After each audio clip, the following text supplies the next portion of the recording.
Sure. So yeah, first of all, welcome everyone to the fourth remote meetup with JSHeroes.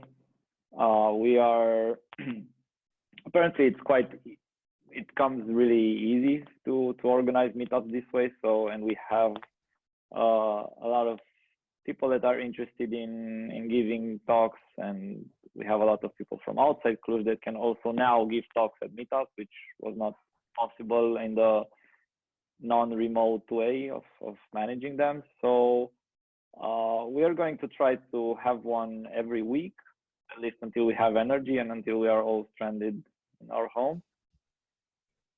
And even if things get better, hopefully they get better for the summer, we'll try to have at least like once every 2 weeks another event like this. Because JSHeroes unfortunately is not happening this year. It should have actually happened today, by the way, and tomorrow.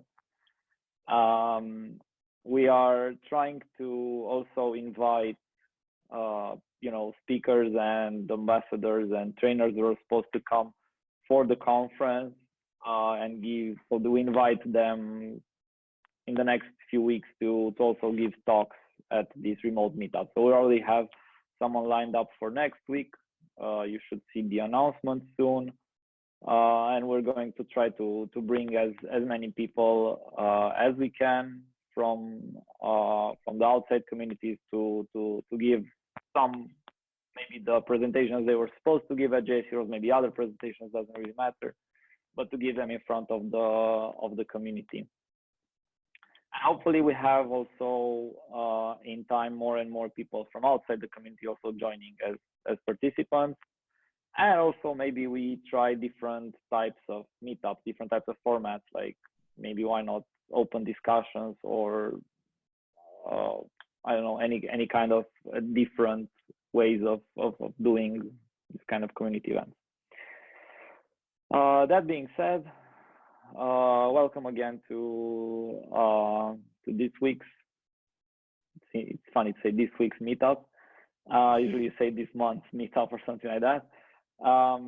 We have a special guest today, dialing in all the way from Argentina. Jeremias is a very good friend of the community. He's been at JSHeroes for the past years. If you've been to the event, you have seen him on stage also, emceeing from time to time and being basically around the event 24/7 and helping a lot with everything. So we asked him if he wants to do a presentation, and he was more than happy to join. So I will let you, Jeremias, do the rest of your introduction and presentation. And cool. So we have the presentation, and then we do a Q&A session afterwards with whoever wants to, or whoever has questions after. Yes, the floor is yours. Thank you. Thanks a lot, Alex, for the kind of words, honestly. I'm gonna go directly and share my screen so you can see the slides, and I'm gonna talk briefly about myself in the middle of the presentation. Let me know if you can see the slides. Yep.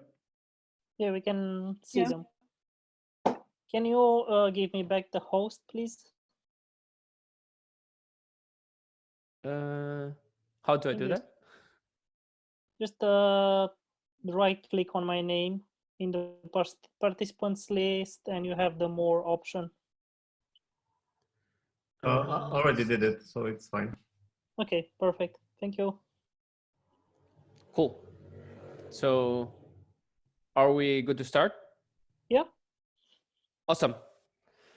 So, well, first of all, thanks for coming to this meeting, at least coming virtually to it. I hope that that this talk gives you kind of like a little bit of distraction around all this kind of repetitive news. Let's talk about design systems and less about exponential graphics, at least for a couple of minutes.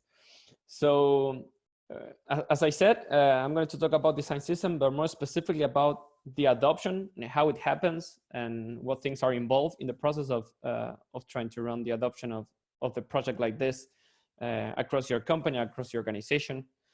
It might seem like a small topic, but it's actually quite broad and quite complex.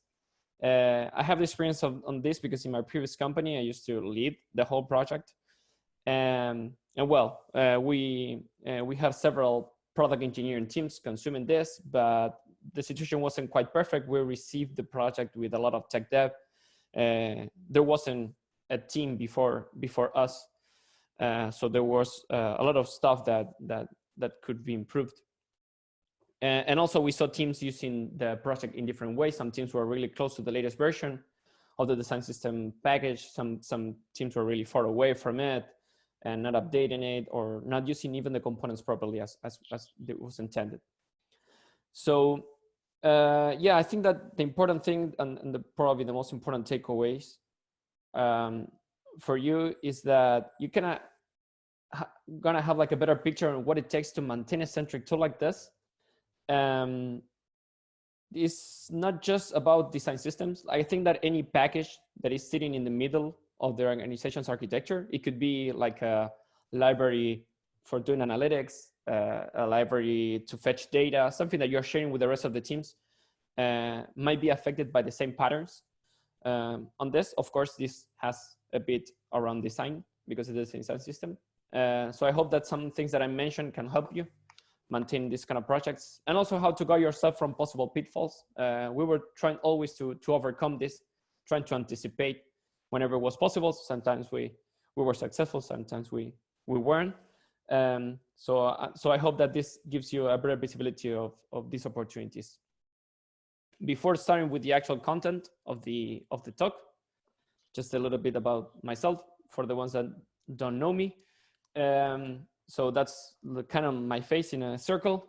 My name is Jeremias Menichelli. It's pronounced like that and written like that because I'm originally from Argentina, as Danny and Alex mentioned.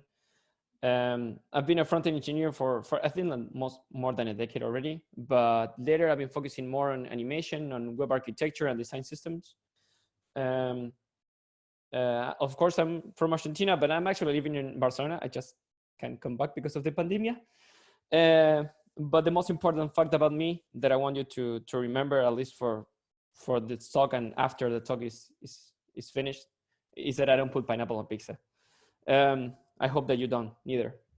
That's my Twitter handle and that's my website. Most of the stuff that I'm going to mention is there, and I'm gonna post my slides there after this talk, so feel free to check out.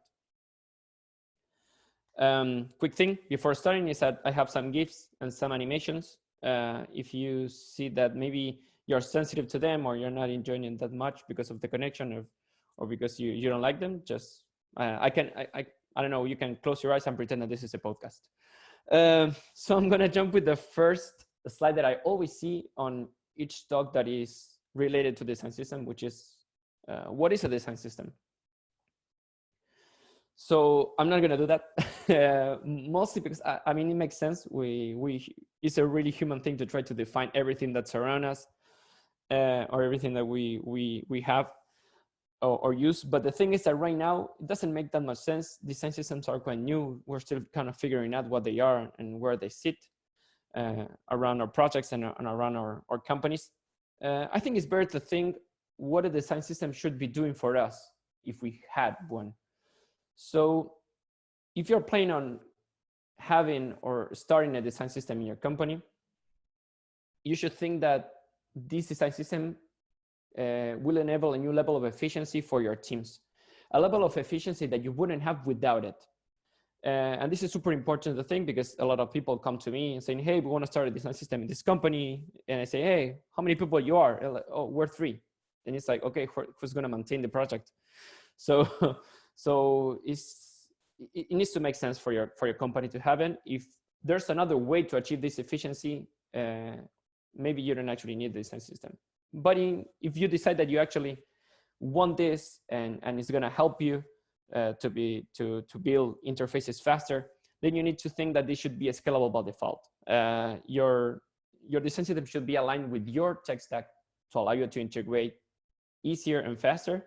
And it's going to be future-proof. Like the components that you're going to build in the future should work easily with the components that you're building right now. And probably the third and most important thing of the three, if you ask me, is that you're distributing consistency through your design system. People consuming something from your design system, they know, they're sure that they're aligned with the design language of the product or the company. And that should come out of the box for them. And this is why it's super important to bring designers into the conversation. And this is probably the first lesson that I can give to you, or one of the learnings, is that designers should be involved. Design system should be a design effort with engineering outcomes and not the other way around. But it's really common to see design system being only maintained and involving only engineering members. This was the case for our company too. We have a design system more like a project that came up from engineers as an initiative to just not reinvent the wheel inside the company. We were in the middle of a big revamp in the design of the product. And we really wanted to not waste our time because we were kind of in a rush and a short deadline. So the engineers were actually doing a nice thing, which was like just really informally talking between them and saying like, hey, just for the sake of asking, do you have something similar to a drop down, or are you building something similar to this thing that I'm building right now? And when it was the case, they were just coming together super fast, like wrapping up a few changes in the component and throwing it into a repository, publishing the new package version and sharing to them. The issue that this model had was that there was no middle person or team kind of curating or making sure that all the inclusions in the project made sense. So yeah, we had a lot of tech debt, and this was kind of hurting developer experience at the end of the day. So it kind of came back to us not in a nice way as an organization. And this is key, because developer experience is key. We need to make sure that whatever we're introducing, changing to the project is not going to hurt the developer experience in the future. Because then it might not be affordable in the future to actually make a change on the component or to the project. Something to keep in mind.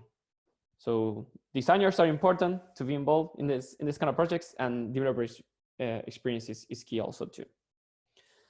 As a quick recap. So how this was hurting developer experience, you might think. So because this was happening between just two engineers, probably of one or two teams, and not the whole company, not the whole group of product engineers were involved into these additions.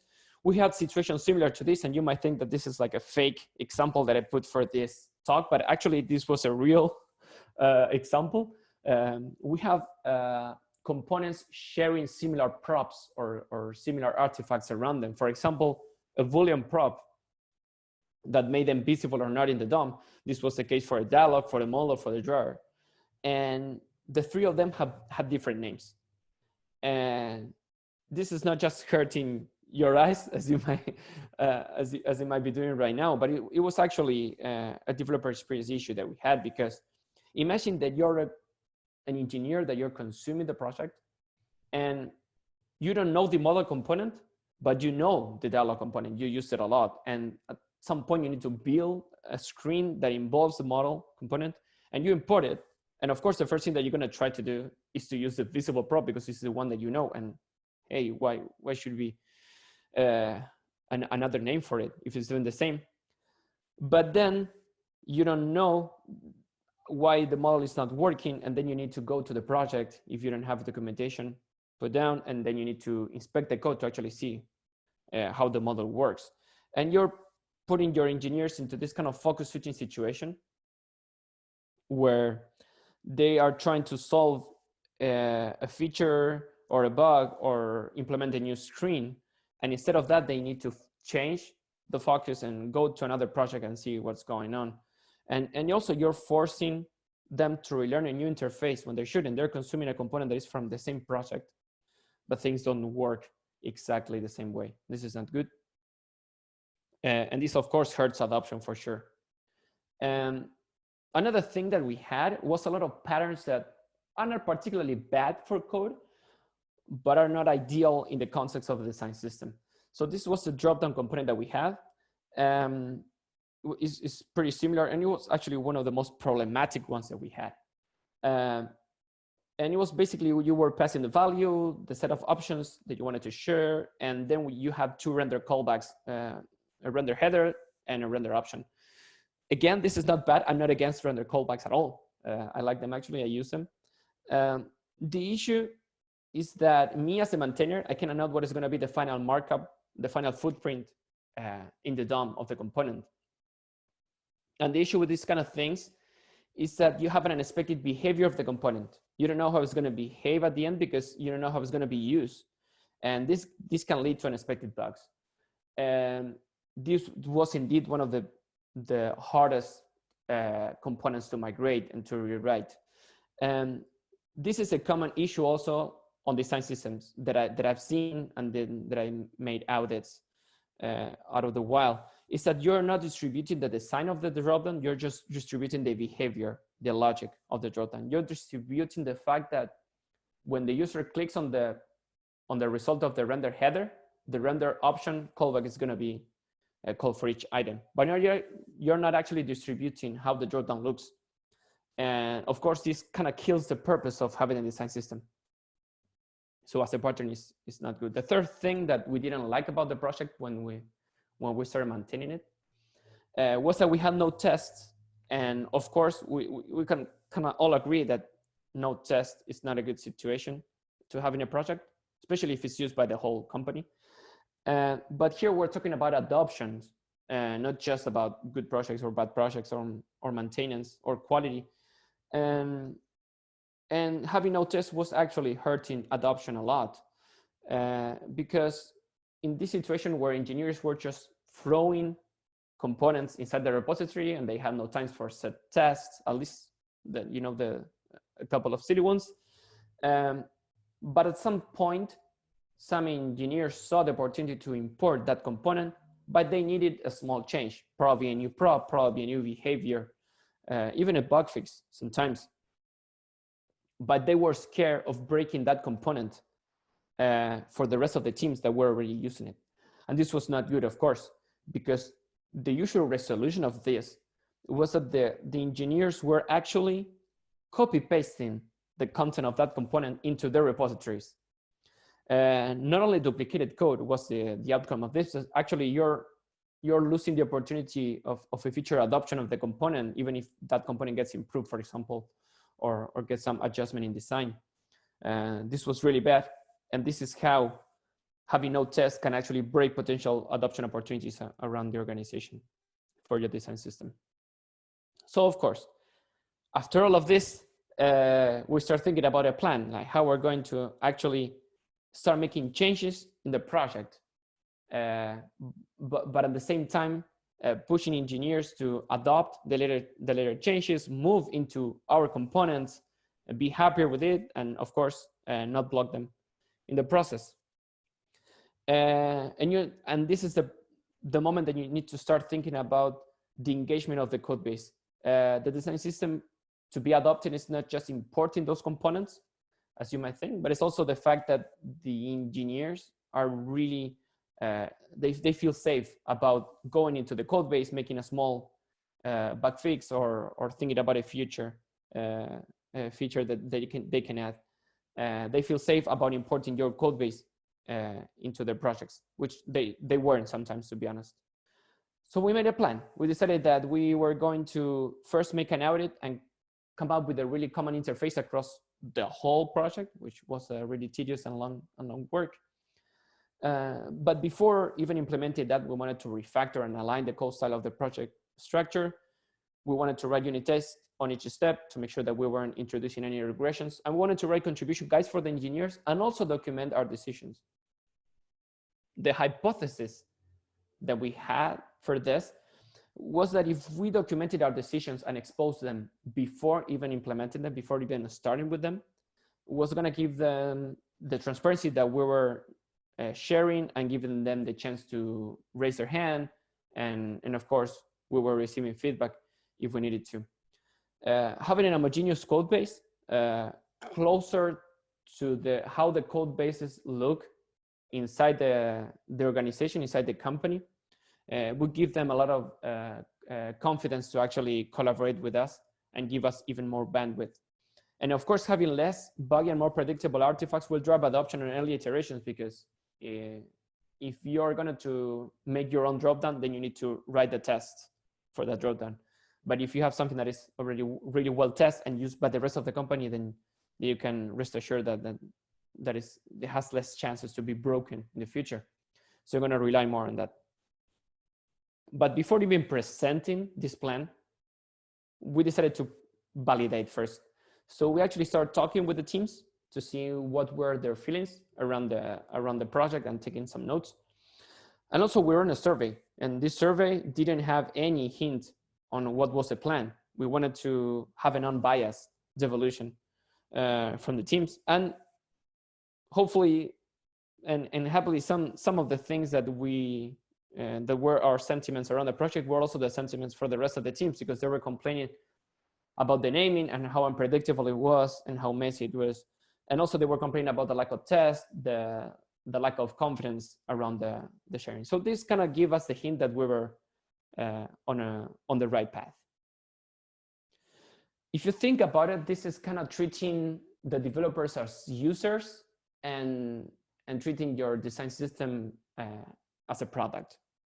You want customers to not go away. You want new customers to come into and use the product. So having a product vision around the project is going to be key for you. So how we executed all of this. So first we decided to write tests for the legacy interfaces that we had, not change anything, not even tackle tech debt. Then refactor the components, align them with the rest of the company, and remove the bits that we didn't like. Write the new interface, write this new naming that we have, probably new components, but we wanted to support the legacy interface so they could migrate at their own pace. We wanted to warn them, but allow them to keep using it, announce and document all these releases, and automate the migration whenever we have the bandwidth to do. So let's jump into a quick example on how this might look. So this is a React component, pretty simple, oversimplified example of what the dialog component was for us. But the most important bit is the fifth line, where we have the visible prop that we decided to rename is open and align all of the components to this naming. So we're going to follow this path that I just mentioned, this plan that we came up with. So the first thing that we did is not touch the component at all and just write the test to make sure that whatever we did in the future was not going to break this behavior of the component. After that, we decided to extract the legacy behavior outside the component. This might sound like a super silly example because there's not a lot of change here. We're just creating a get visibility function on top, and we're replacing that inside the component. But this is going to pay off in the future. You're going to see this in a couple of seconds. The third step was to include the new naming that we want. And you can see how now adding the new prop name is way more readable than it would have been in the past. You can see that we're just adding a new if, and when is open is also true, we are returning the flex value. And of course, we were adding tests for this too. The fourth step was to actually warn the developers and only warn them at development time and when they were using the visible prop. We didn't want to populate or kind of like throw a lot of stuff on the terminal. Only if you were using the visible prop, then you were told that you needed to move to a new name. And of course, we were also testing that the warning was being shown. After we did all of this for all the components across the whole project, then we decided that it was time to actually drop the old behavior and release a major breaking change into the package.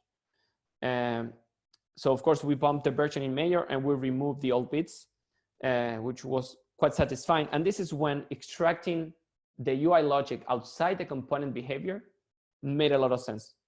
Because if you see now, the bits that needs to go away are super easy to identify. You know that the code is not inside the styles, it's not messing with the stack components with maybe other logic that you have inside the React component. You have this pretty easy identifiable in the code base. And of course, some tests were failing, but that's good because those are the tests that need to go away because you're not supporting that anymore.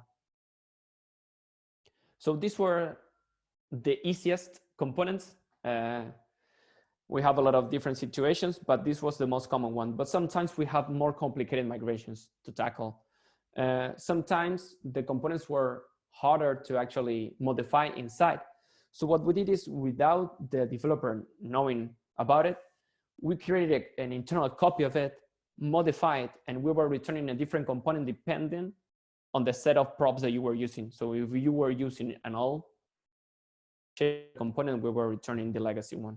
And if not, you were returning the new one. Of course, we were informing that.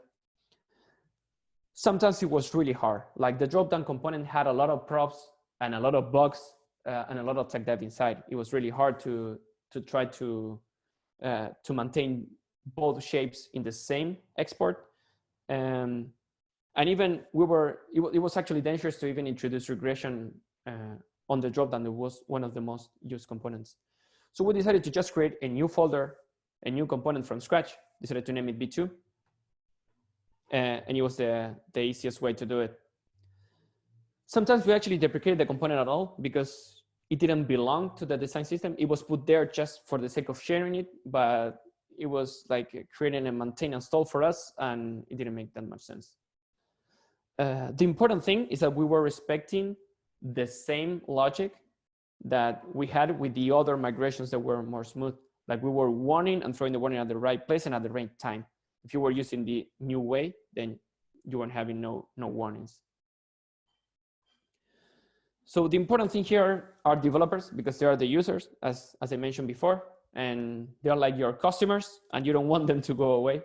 You actually want them to use the project more and more. So remember to always support the legacy shapes on your library, on your project, because they can migrate at their own pace. Remember that they have their own goals, their own achievements, their objectives for the quarter, for the year, their own pressures even. So if you're blocking them for some reason, then you're gonna become more like a headache than a solution for them. And you don't want this, for sure. Write clear change logs, try to explain the changes as much as possible. This also will give them the independence of migrating to the new versions of the project without you. Maybe you can be on vacation, you might be in meetings, and also you might not remember what change you did in 3 months ago, but you have there the chain log, and you can point them to that, and they can migrate on their own. Announce releases, be verbose about this. First, because it's your job and you should be proud of it, but also because then they can know what is happening around the project. And if something might be critical for them, or if something might introduce a bug on a component that they're adding to their project, then they might actually start interacting with you about it. Write meaningful warnings. This will help a lot to decrease the amount of steps of migration. So if you can write, for example, in the warning, hey, this is a prop that you're using, you should change it to this form, or even put links there that they can click and attack the migration step on early stages, and they're gonna appreciate it a lot. What about you? If you're the maintainer, if you're in this position, what about steps and tips that you can have that are gonna help you a lot when you're maintaining this kind of projects? My first tip is to start small, to be incremental. It would have been easier for us to just not hear anyone and come up after 3 months of work with, hey, this is the new design system, start using it. But we were actually going, after announcing the plan, we were going component by component, releasing component by component in a weekly basis. So we were applying this plan on the most simpler components, the less dangerous one, like the easy wins. And of course, we were listening during that period. And developers were coming back with, hey, what if we do this instead of this? Hey, we like this, but we didn't like this. And when we got that feedback, we actually went back and changed some stuff that we already done and we already tackled. And then we changed and we started doing things that way for the future components and for the future tasks. We end up with a better design system that we would have without listening to this feedback. So being incremental is going to help you actually achieve better these tasks. So don't feel bad when you need to say no. People are going to start requiring new features, trying to impose their agenda, because of course they are defending their goals and their project. But sometimes you know that a change might actually be good for them, but not for the rest of the teams and not even for the project. So don't feel bad if sometimes you have to say no. Please be gentle and nice while you're saying no. But yeah, you're going to find yourself saying this sometimes. But sometimes they're going to be right. Sometimes their argument are going to be better than yours. Don't feel bad when you mess it up, when your vision is not actually the right one or the perfect one. Remember that the developer is the user and we don't want to lose them. From time to time, try to jump into a migration task, into a consumption perspective of the design system, like just fork or clone one of the projects of the company and have like a first-hand experience. But only do it just for the sake of like investigation. Remember that you're the one paving the way and the teams are the one making the moves. And important is that you have a communication channel between them during this time. You need a space for maintenance for the project. You need space for planning and knowing what you're doing and why you're doing it. And you need also space for experimentation. It's really good to try to like new things and experiment and think outside of the box. And for that, you need time. At the end of the day, you're going to be sitting into this kind of like scheme that I drew at the beginning of the presentation. But this time, you're going to be there in the middle, like getting their feedback and giving thumbs up and approving stuff and even implementing features. Sometimes you're going to be saying no to them. Sometimes they're actually going to come to you and say, hey, you know what? I can do that. You don't need to do this. I'm going to collaborate, but they're going to ask you how to do that. Like you're the one that knows the project by heart. So they're going to ask you for your assistance. They're going to go and validate with you some actions. And you're going to pair program with them. That is pretty cool. And the most important thing is that you're going to bring a designer into the conversation. Whenever a decision is more like a design decision than an engineering one. So as you see, you're going to be probably talking more and dealing more with people than actually coding. That is actually the case. So communication is key. Having open communication channels, healthy communication channels is going to make a difference. And you have these soft skills is going to help you a lot to be successful. Quick recap before ending the presentation is that remember that before starting like a big change, observe, serve, and maintain the project a little bit just to know how people is using it and how you can actually make a change. Plan the things that you're going to do, explain and state in the open while you're making these decisions so you can receive feedback and validate with the user these things that you're going to do. Execute, and after you execute, revalidate, which is something that we did. It was really cool to see teams that they were like really way happier than before about the project. They were even fighting designers to use our components instead of a new one because they really trusted us. It was really satisfying. Some tips for you: remember to be incremental and care about developer experience in the process. Is going to help you a lot to receive this like constant feedback. Treat your design system as a product. So try to engage with the users and try to bring them closer to the project. And remember that communication is key. A quick example that you have in the wild. This is not even a design system. This is not even React. That is the language that we used. This is EventU and this is Vue.js, like a pretty famous framework right now. And like, he's kind of like the creator and the main maintainer of the project. He could do like whatever he wants. But instead of that, he observed, he planned and explained and went to validate a decision, a change to the users. And they actually came back saying like, hey, you know, this change wouldn't be that good for us. we don't quite agree with this change. So he actually came back and revalidated a new proposal about the composition API that is actually already present in the project. So this is why kind of like working in these projects that are sitting in the middle of your organization is a little bit like working for open source, but paid, which is quite a privilege, to be honest. I was in that position and I had a lot of fun.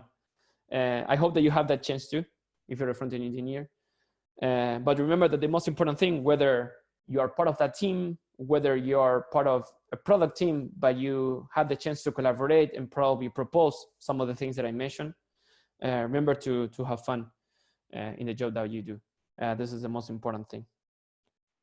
That's a lot. Thank you. Thank you, Cool. Jeremias. Thank you. Really nice presentation, man. Thank you. Do we have any questions? I have one. So you collaborated with the designer as well as the development team. So the designers always took in account the design system where when they were creating wireframes or designs for the products. This is a really good question and a really common one too. Sometimes they did, sometimes not. And the issue with that was exactly that the designers weren't involved at the beginning. So because of that, they felt like out of the loop of the design system. So to be honest, we needed to push a lot. There was a really little communication with designers at the beginning. The other issue, and this might resonate with most of you, is that the tooling is not right in place for this kind of like really fast iterations. I would love to make a change in a code or just in one place and that be replicated in all the designs mockups. There are a lot of companies, as you might know, trying to achieve this, like Framer, for example.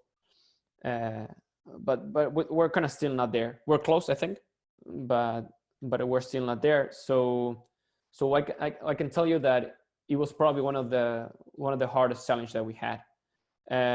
What we did to improve that is that we put a grooming meeting on a bi-weekly basis, I think. So every time that the designers wanted to propose a new component, a change of the component, or anything, they were working really close to us.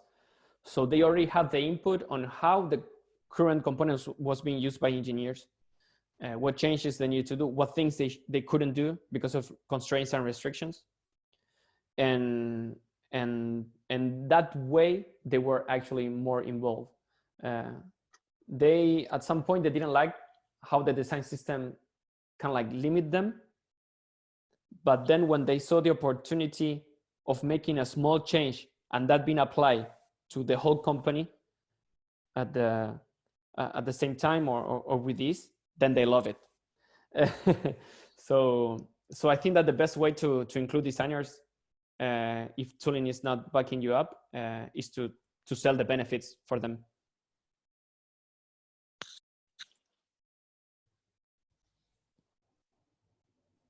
Cool. Okay, I can go next. Hey, Jeremiah, thank you for the presentation. I looked into design systems recently, and I wanted to add something first before asking you the question. So you mentioned communication, and actually, I think that design systems would actually help in this sense, because it would establish some sort of a common vocabulary across teams. Just a minor example, so everybody would get a drift. Let's say that a team would be referring to a component as a model and another team as a dialogue and another team as, but they're all talking about the same thing. So you kind of solve this this particular issue with the design system by having naming conventions at the whole company level. So yeah, during my research, no, the question. During my research, I found a list of common mistakes that companies or developers encounter when they start on this path to implement one. And one of them was that it's a mistake to bet on a single technology. In other words, have you encountered a situation where you had to implement a design system in a company across multiple technologies? And how would you achieve consistent design across frameworks? That is a good question. Yeah, I'm gonna say this. Maybe it's gonna be like an unpopular opinion, but I'm really against spending a lot of time doing something that you're not gonna use. So a lot of companies are trying to come up with this like multi-platform components that work with jQuery, with Vue.js, with Angular, with React, with web components. And inside the company, they just use Angular, for example. So I have second opinions because I don't think that, I think that you don't have the dog fooding process there. Like you're distributing something that you're not using. And at the end of the day, it's gonna get not properly maintained. I mentioned at the beginning of the talk that efficiency was really important. Even though I don't like to mention the word a lot, business is important. And what we're doing is to have a business value. This is why design systems don't always have a team dedicated in other companies, because companies don't see the business value. Sometimes they don't see it. Sometimes it's just not there, and it makes sense that you don't have a design system team. If you can afford writing components for frameworks that you don't have inside your company, fine. I don't know where the business value might be, but you might also shoot yourself in the foot. So I'm not against it. I think there's some kind of novelty to say, hey, this works everywhere. But at some point it needs to have a business value for the organization. At least that's a really personal take, to be honest. Okay, yes, of course you need a business value. I was thinking of let's say legacy software that somehow you needed to bring it on par, or not even that. If we look at a startup company that simply has the luxury of trying out all sorts of frameworks, and let's say that it ends up being a rainbow unicorn, and they grow really, really fast, and now image is a problem and they need to level it out. These are the two scenarios I was thinking of. Yeah, it's a really good example. Yeah, it makes sense. So this is probably a topic that I couldn't touch a lot in this presentation because it was going to be like super long and probably a little bit out of scope. But there are a lot of ways that you can drive adoption in your design system, and they're not particularly importing your component. I think that this might sound unpopular, but you can have a design system without having components and even a repository. If you have the documentation in place and people really pay attention to it and people really respect it, you can have. The next level is that you don't only have the documentation, but you also have tooling on top of it. So one thing that I didn't mention at all, but I'm actually a fan of, are design tokens. So maybe you can have, let's say, your design system built in Vue.js, let's say, but you're also distributing a set of variables that compose those tokens. So you have the color of your button, you have the spacing of your button, you have the font style of your button, and then because it's really, really used a lot in your company, then you create a component that actually gathers all of those tokens in the same place, and we call this a component. if somebody is experimenting with a framework or trying a new thing, then they can grab those variables because it can be just a JavaScript object or just CSS variables injected in a stashet, and they can play with that. And whenever you have the bandwidth to actually create a multi-platform design system, then you can just grab those tokens and actually build a component for Vue.js or for Angular or for whatever, and it can be more incremental than just like trying to do an overkill solution. This is what I call partial adoption in a way. You're building your own button, but you're building it with the stuff that I'm giving to you. And if I touch the primary color of the design system and you import a new version of the package, then you're going to get that fixed too. Mm-hmm. So you're going to be aligned with the style guide without having to actually create like a really complex tooling and library.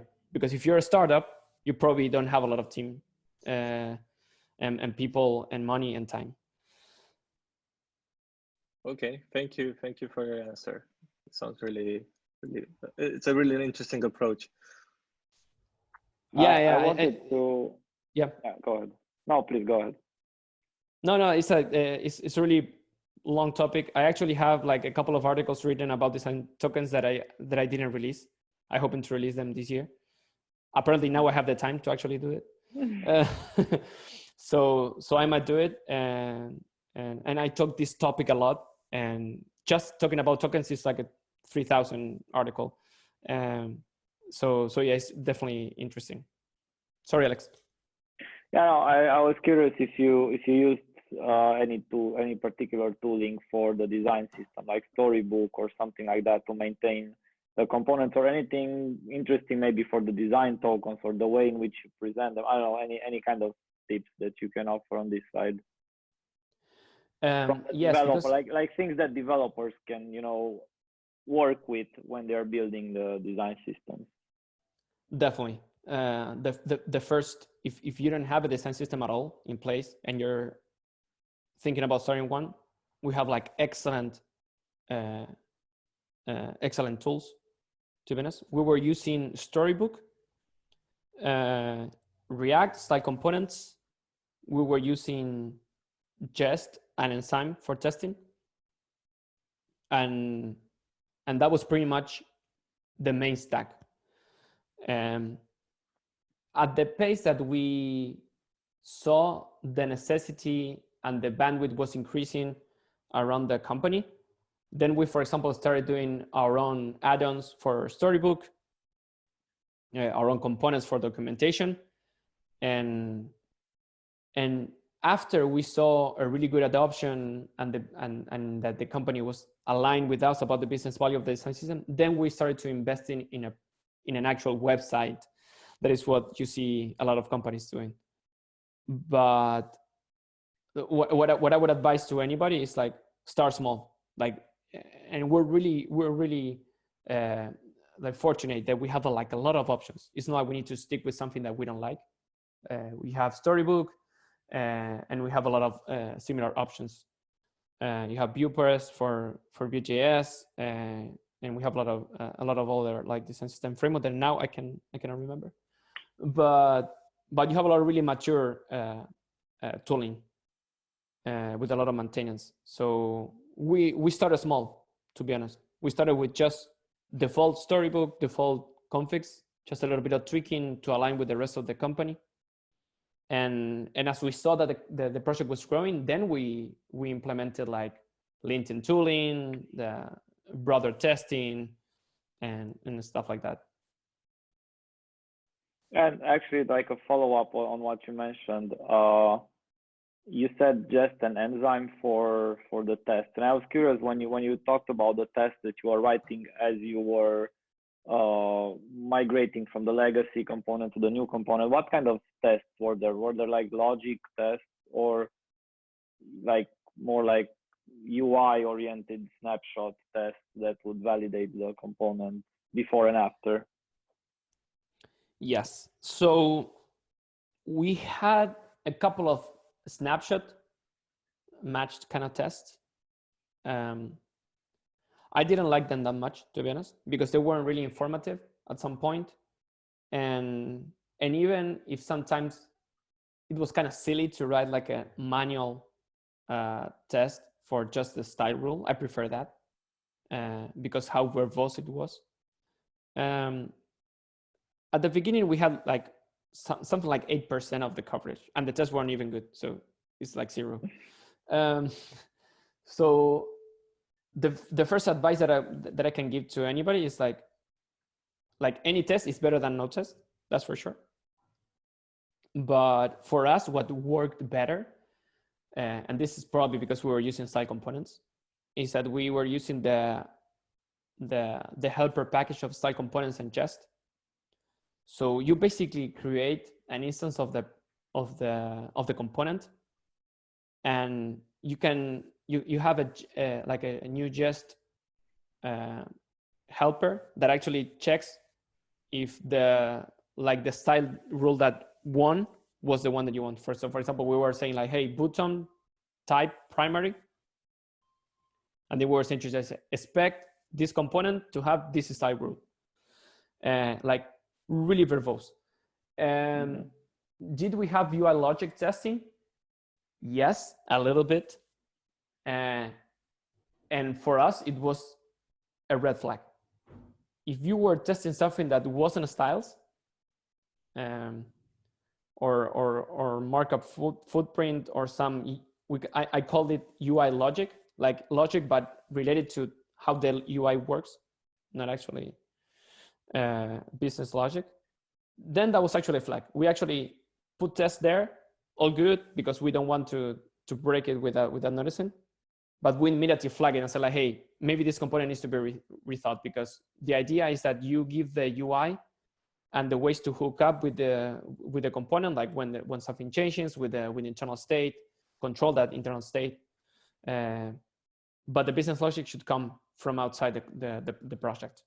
So starting with testing really opened our eyes in which things didn't make any sense.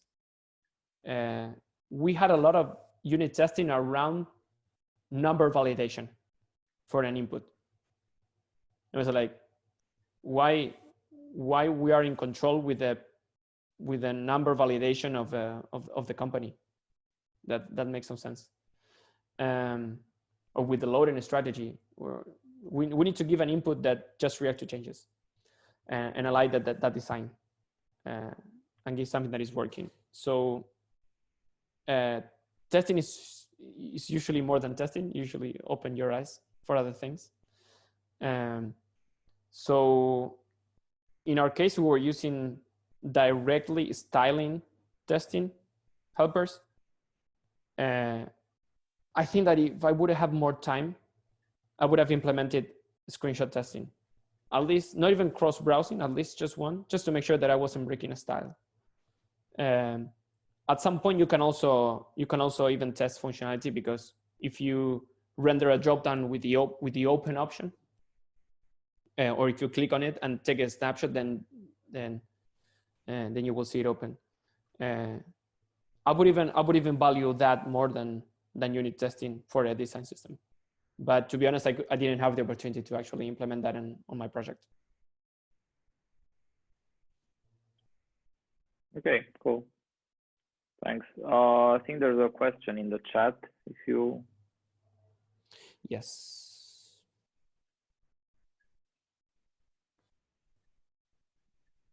Okay, I want to read it aloud just for the recording probably, and the rest of the people. Isn't this design system a new pain in the ass for every project manager? Since so far it's not yet required. Sure, it's helpful for dev teams, but is there an adoption trend starting at management level so far, as how you see it? Oh, this is like does everybody have like 1 more hour to talk? Yes, I mean, if at some point the design system starts being a pain for teams, usually I will start thinking if we have the right process in place. Some people in companies were complaining about the fact that they needed to pass through the design system team before doing something. And of course they were complaining about us and blaming us because we took, I don't know, 1 week to review design to build something. But we sit down with developers and with product managers, and we said, you know, maybe we're not the issue. Maybe we're just planning badly a feature. So, for example, sometimes the designer came up with the mockup the same week that the feature needed to be implemented. And then we were the blocker. But I say, hey, this is not the issue actually. Like the issue is that the designs should be ready before the week that the engineers are going to implement the screen.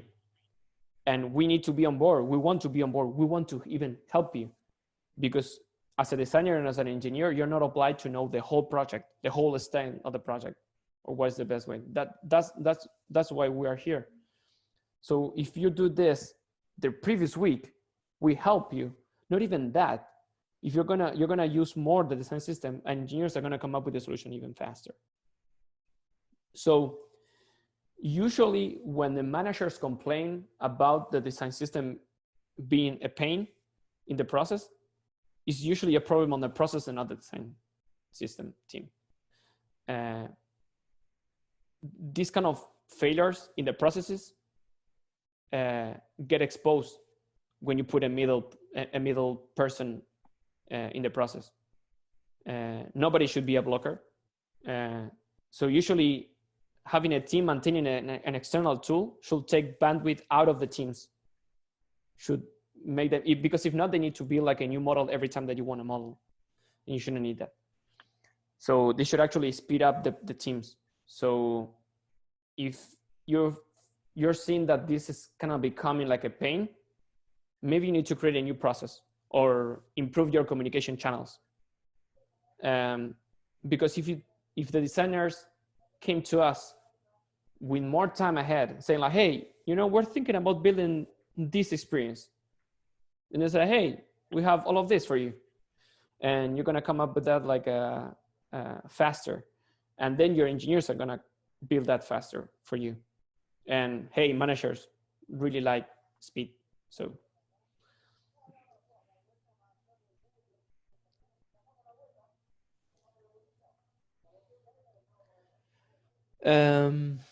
Another question. Do you use any system like bit.dev for packaging and sharing a consistent UI of components with the whole team? We experimented with this. We saw this kind of tooling. Sadly, we didn't have the bandwidth or a big team to actually try all these things that were popping up around the design system ecosystems. We just use for releasing NPM and semantic release, and then we were editing by hand the chain logs, and we were treating the design system as a private NPM package, and that was pretty much it. Again, because we didn't need it that much stuff, and we were a really small team, and we were really a small company, so we started small, and we wanted to add stuff as we needed them. So, and I kind of have the feeling that if you're not in a really weird situation or in a really big company, that should be enough for 90% of the people building design systems, to be fair.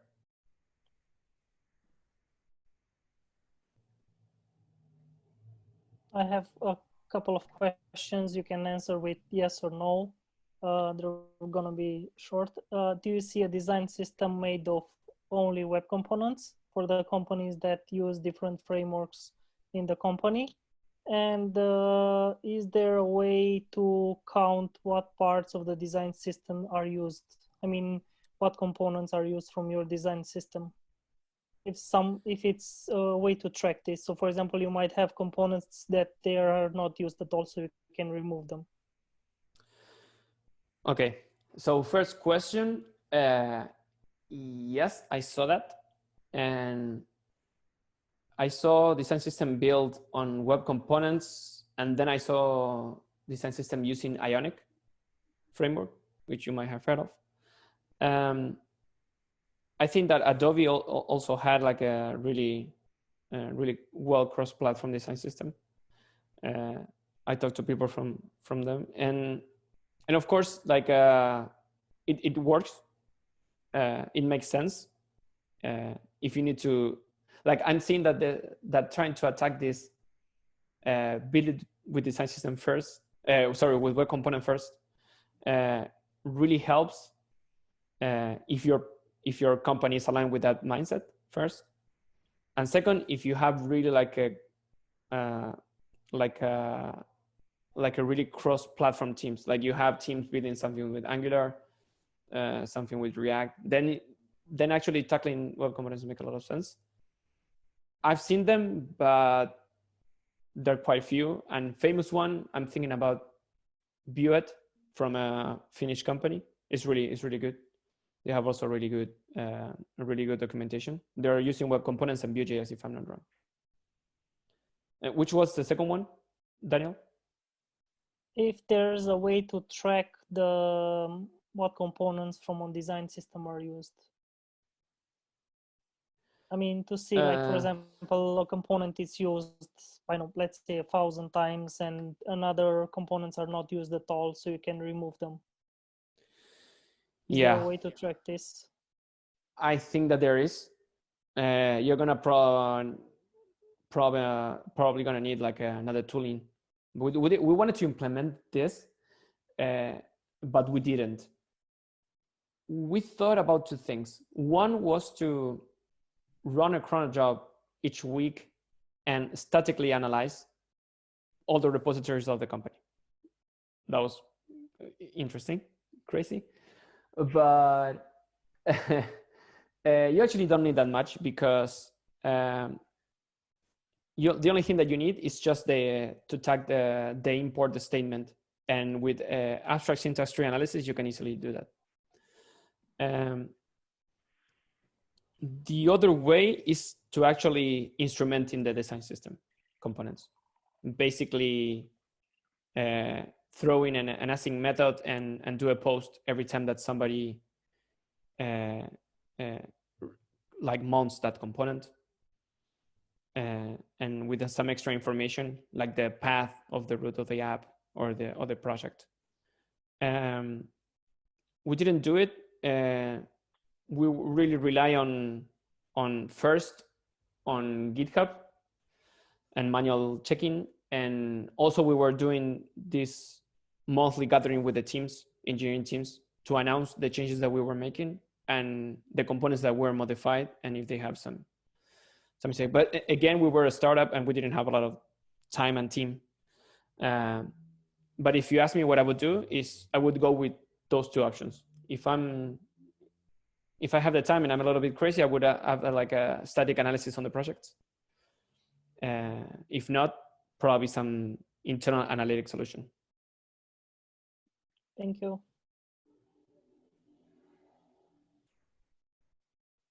I can also add to like my opinion on the web components thing, because it's something I also was interested in. But web components are not necessarily the best solution for a reusable type of components, because I mean it depends on what your design system contains, but the web components can easily break, for example, web accessibility, because all of a sudden you're building with new tags, a web page, and if web components are not built really well, they will break easily the entire accessibility. The shadowed route, as far as I know, is obscuring everything from the accessibility tree. So if you're not using shadow root or the shadow DOM and stuff, then you don't have CSS scoping. So you get to a lot of problems with web components. I don't think that they're the right solution, but yeah, it's just my opinion from the research we did in our team. No, I agree with that. I think that you're trying something that is not widely used and you don't have a lot of documentation or a lot of use cases in really big companies on web components. So you don't have a lot of articles about accessibility, about better practices. At least I didn't find a lot of information about that. And even sometimes you can see threads and forums and comments about people that actually use web components approaching similar things way differently and saying like, no, this is completely wrong. You should use a slot. Oh no, you should use Shadow DOM. Oh no, you should use Slide DOM, and then wait for the JS to kick in and then add the logic. Yeah, I agree with you, Alex, on that. Hi, one thing regarding this, David here. I work on a design system too. I'm gonna start a few months ago, actually, for a company. And actually, it was one of the things that it came up at the beginning. Is we will use Shadow DOM or something. So we move out from Shadow DOM exactly because of what you say, Alex. We use, from the perspective of accessibility, it depends, as you say, how you implement your web components. Actually, we ship web components, not specific stack components for a specific framework. We use the stencil, the compiler from Ionis team, and the good thing is that they provide also some plugins that you can ship your components for specific frameworks like React or Angular as well now. They didn't have this at the beginning, but you can use it now. And the experience is not so bad. I mean, we were implementing this design component, this design system, sorry, for a few months, mostly half a year. People is using it. Most of the projects consuming it right now are Angular, but can be used also with React frames of Vue or even only JavaScript applications. Yeah, for the toolings, I will add also those kind of tooling that can also document not only the documentation components, I mean, how to use the component, but also the kind of guidelines of the component, when and how you need to use a component. What is the use case where you use, for example, a radio button instead of, or a drop down instead of a radio button, things like that. I think this is also the kind of documentation that helps developers and teams to build a scalable and very nice user interface.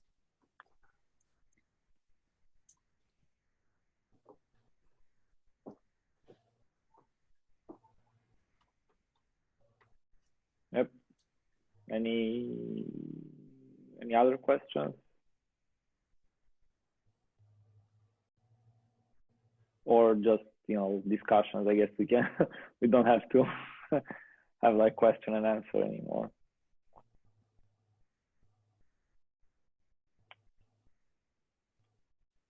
I just want to thank you, Jeremias, for the presentation. It's one of my favorite presentations that I've seen. I saw you also on stage on React Alicante with a similar presentation, and I really enjoyed it. And now seeing it again, it looks like I remember a lot of things, and I remember why I enjoyed it. It was really nice. And all my colleagues had a good feedback. Okay, that's super nice to hear, and thanks a lot, and thanks for inviting me over. Okay, if there's no one else who wants to share their opinion or ask a question, I guess we can call it a day. Thanks a lot again for the presentation, and yeah, we'll see each other next week, next meetup. Have a great evening, everyone, and you, Jeremias, have a nice day. Bye. Thanks a lot, folks. Thanks a lot for the invite. Stay safe. Yep. Bye. Bye. Thanks. Bye. Bye.